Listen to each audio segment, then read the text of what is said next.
Hi, it's Mary Beth Decker with sacredgrove.com, where people and pets heal and connect. And I am really lucky to have Pete here today.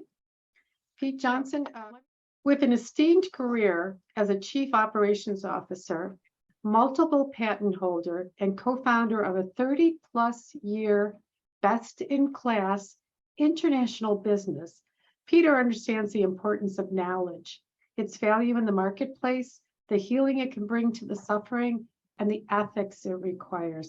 I love that. As a native of Virginia Beach, Virginia, Peter grew up and still lives in the light and influence of the Edgar Cayce Foundation.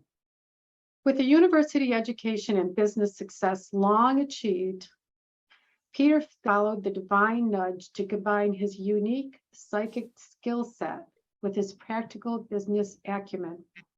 Peter's primary audience is best classified as business to business. Now, hang in with me because we don't usually talk about business to business, but you're going to love what we're talking about here. Government and law enforcement agencies, insurance companies, human resource departments, law firms, and healthcare providers, among others.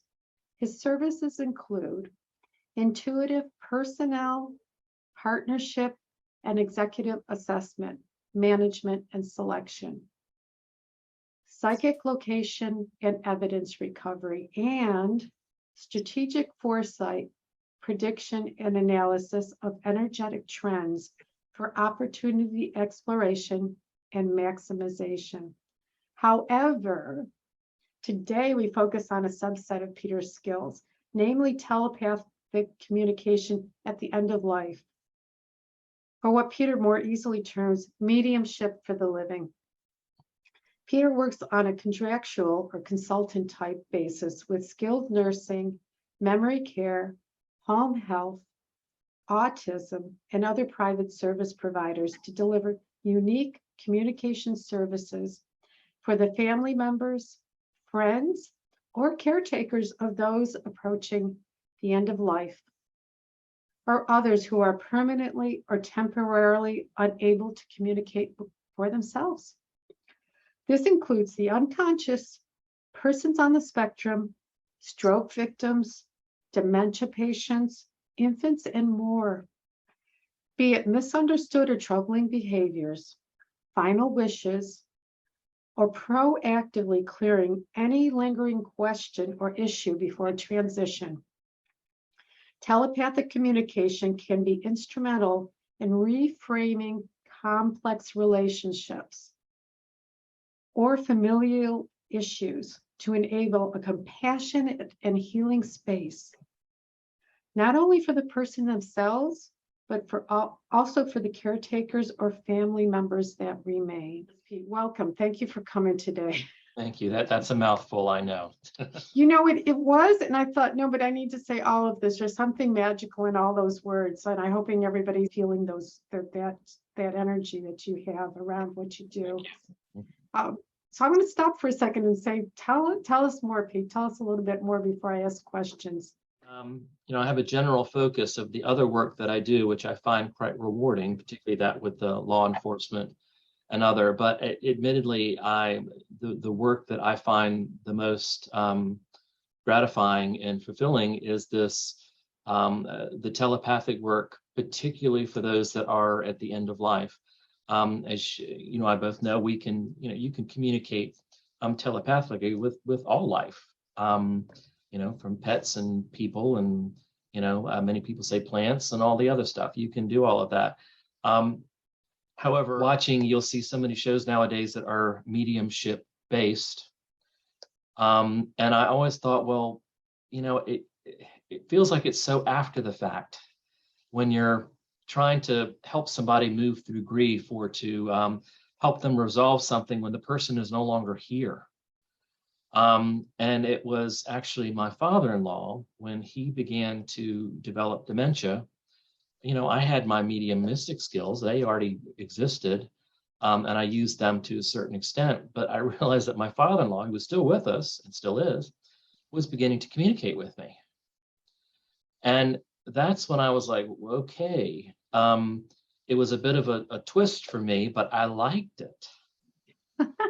because he was still able to communicate, but there were things going on that as he found himself deeper and deeper in dementia, he couldn't voice. And for anybody that knows of the heartbreaking necessity of caring for somebody in this and moving towards the end of life, having practical solutions and answers and understanding, particularly of what's really going on with people, it doesn't make it any easier on your heart, but it can make it much easier consciously as you deal with this over a protracted period of time. So this is where I consider it, although I'm desperately sad to really have kind of, lost the companionship and golf buddy that my father-in-law was, his, let's put it, willingness to kind of step in and realize he could, on some level, his higher self realized he could communicate with me. That's what began this journey. And that's when I realized, well, okay, I can communicate with him. What about somebody else who can't communicate, like an autistic kid or something like that? And that's where this kind of whole area that I termed mediumship for the living developed. I realized that, there is a particular energy that you encounter when somebody is really desperately fearful. You kind of get in there and there's just a buzz to it. And I'm sure you know what that is. It's just a buzz. And when you sometimes investigate it, you'll discover that, it could be some of those regrets are making them wonder where they're going to end up.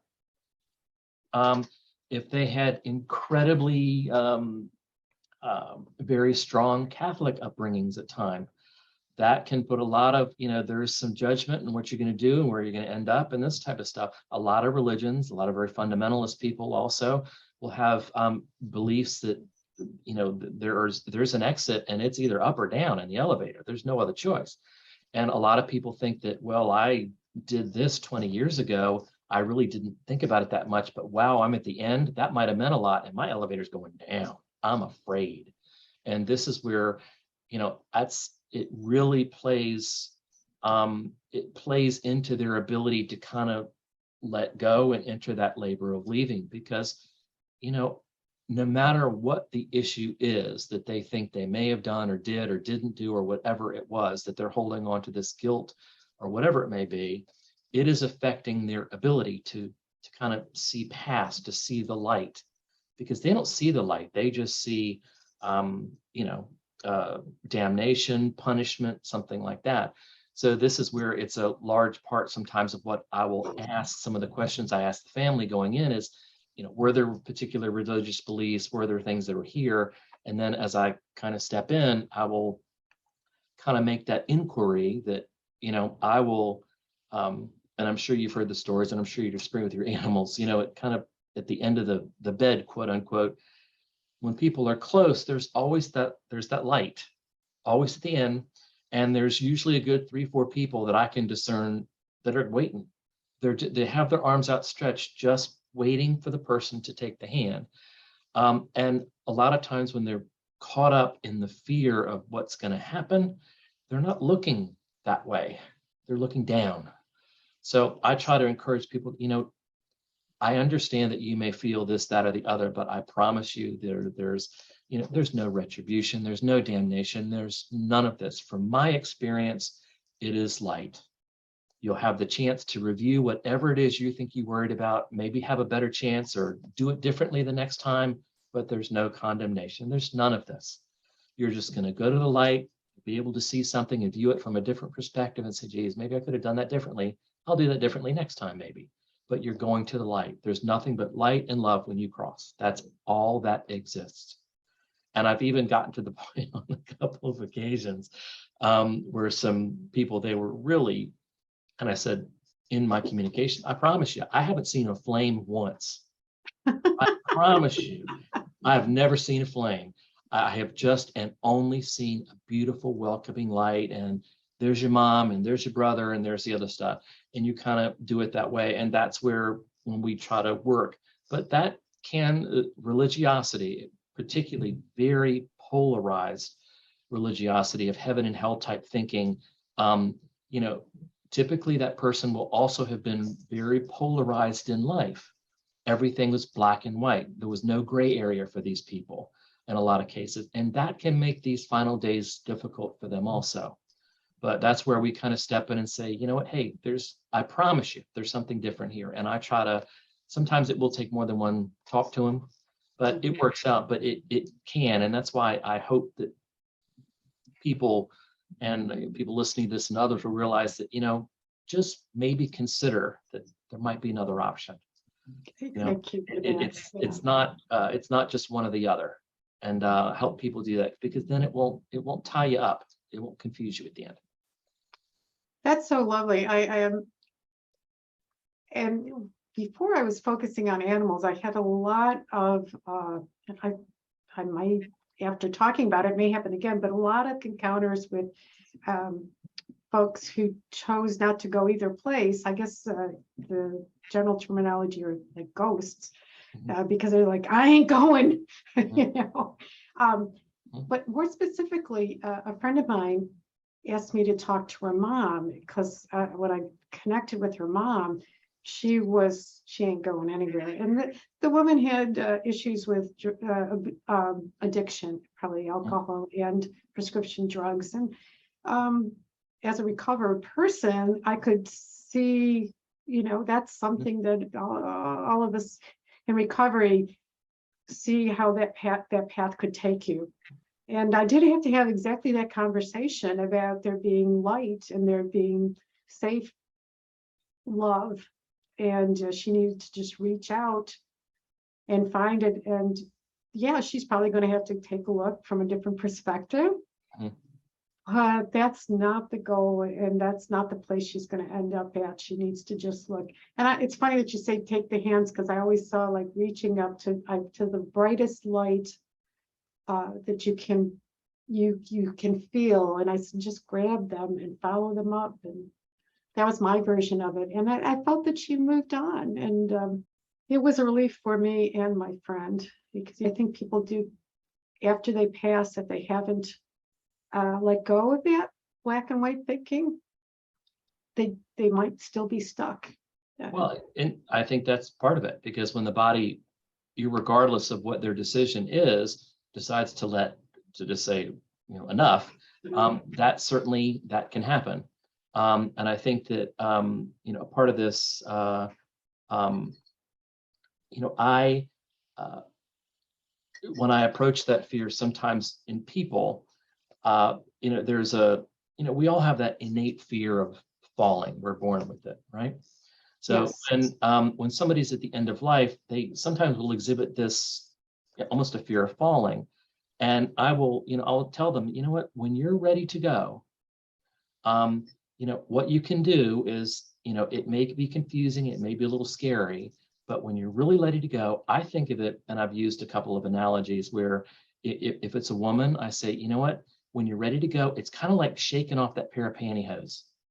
You know, you feel like your feet are kind of stuck in the air, and you can't quite get them off, but you want to go and you want it off. And that's all it takes. When you're ready to let go and you're just about there, it's just that little movement that you need to kind of shake that pantyhose off. Or, you know, for a guy, I say, you know, that pair of pants, those work overalls, you know, you got to just get them off. And then you're going to go straight to where you want to be.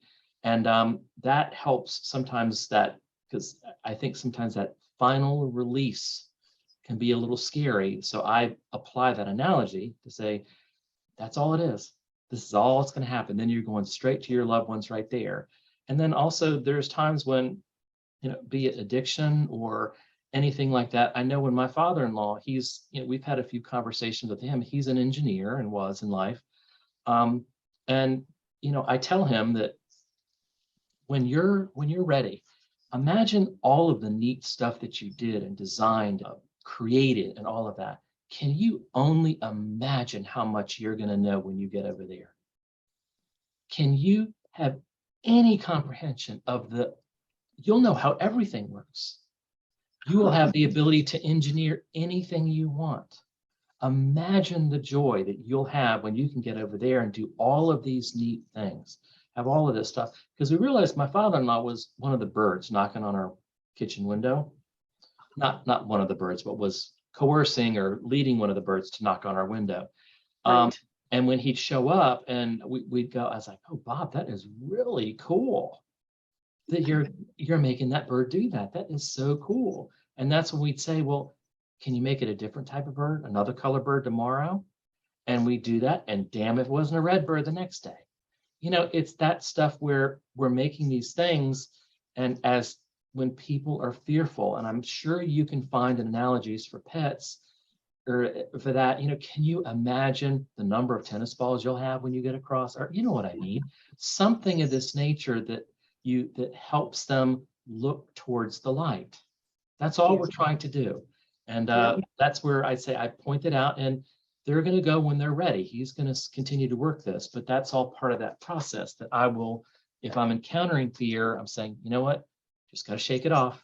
And then can you imagine what you can do, the stuff you can build, whatever it may be, but apply it to that person.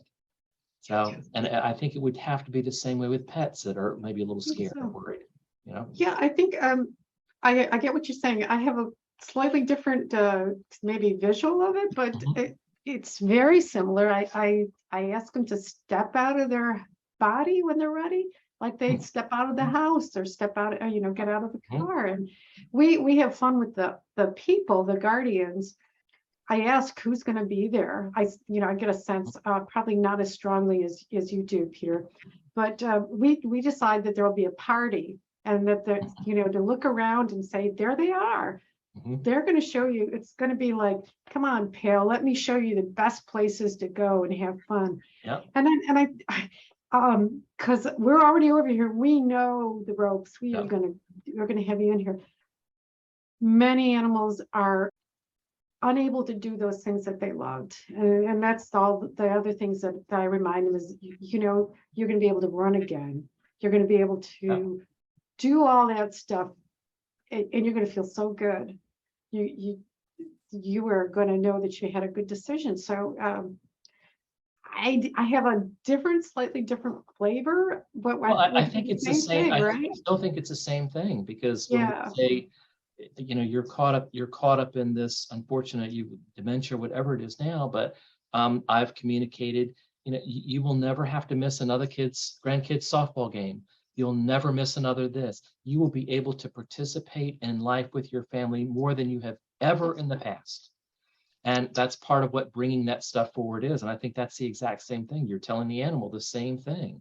Look at what you will be able to do. And I think it is so incredibly healing, because when they finally kind of get to the point of that, when the understanding lands and they get it, it's like their heart chakra explodes. It just goes. And then you realize, okay, it's landed. And then they're going to take their time or do what they need to do. But now that the heart chakra is open, that's going to buoy them up to find that light when they're ready.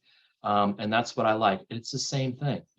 We're talking about the same exact thing there, helping them, just pointing them to the light is what we're doing. I love it. We talk about afterwards that they won't be disconnected from their family at all. In fact, I had a conversation with somebody and her daughter, and about a dog that passed that the daughter loved dearly. It was probably 9 or 10, and she asked, "Does she miss me?" And the response from the dog was no. And I'm like, I can't tell this little kid. And I said, give me a little more information. He says, I don't miss her. I can see her anytime I want. I'm around. I said, oh, it's the people who can't, you know, it's a one-way viewing now. And then gave permission to, as you said, with the birds, of showing up in different ways in dreams, or, you know, that picture out the side of their, you know, like, did I just see a little dog tail go by? Or were those was that a meow? So that they know, and also the people knew, that there's still that connection. It doesn't dissolve upon physical death. Well, I can tell you that Dewey is still around the dog bowl this many years later. And Val still very lovingly steps aside. We can see it all the time. And when Dewey shows up, and the puppy isn't as gracious about it, but Val will still knowingly step aside and will watch him, and then he goes back.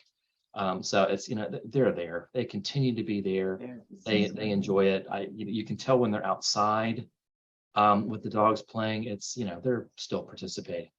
It's so good. Yeah, it's I think we answered a pretty good amount of questions. I'm certainly open to anything else that might pop up that people may wish to email me about. It's incredibly similar in a lot of ways, and it's particularly with the pets. And I love your kind of thing about there being one communicator in every house. And I think that's what is so incredibly useful, bringing it forward, because that is, we're not only sometimes trying to figure out, well, why is Fluffy crapping in the hallway? Okay, that's fine. We can figure that out. That's interesting. But they have so much more to tell us. And I think that's what I think is so neat about the animal communication part of it, is that you can, the stuff in particular you brought through for my pets, when they have a lot of opinions, a lot of stuff. And because, as we've said, the animals kind of marinate in the energy of the home they're in. And, when we're growing and expanding and spiritually aware and all these other stuff, our kids, our animals, everything rises up with us. And they begin to show, and I think they have some, interesting questions also with it. And that's what I think is so fascinating about that type of work. And I said, they know a lot. And there's, as I said, I had the story about the kid whose service dog told me exactly what was going on. And that was one of the things where I had no idea that this dog would have. I really underestimated the dog having any comprehension of the problem. But this service dog was, kind of like Hermione Granger in the Harry Potter movies. I know, this type of stuff going on. That's what the dog was doing.